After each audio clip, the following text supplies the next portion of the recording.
Ыры салды ынтымақ. Баяғыда бір ақылды қария болыпты. Оның 9 ұлы бар екен. Бірақ балалары әкесінің ақылын тыңдамай, әр қайсысы өз бетінше жүріп тұрады екен. Олардың бұл қылығын былайғы жұрт күлкі етеді. Үлкені кішісін сабайды, кішісі үлкеніне ақшия қарайды. Бірлігі жоқ 9 баланы әркім ұрып кете береді екен. Содан әкесі балаларының қылығы туралы терең ойға шомады.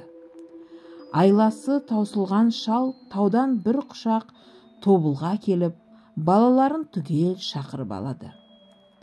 «Қане балаларым, күштеріңді сынап көрейін. Мына тобылғыны тобымен сындырыңдар», дейді оларға қарап.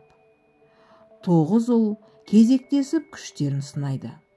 Буылған бір құшақ тобылғыны еш қайсысы сындыра алмай әбден шаршайды.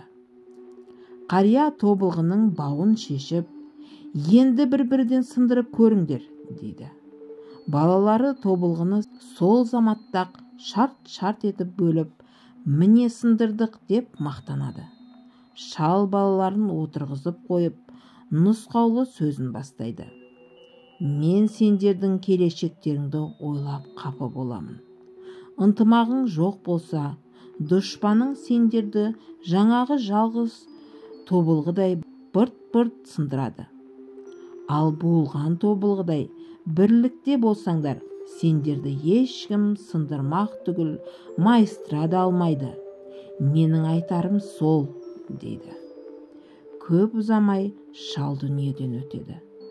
Балалары ақылға келіп, бірлесіп тіршілік етіп, кем-кетікке көмектесіп, ынтымақты өмір сүреді.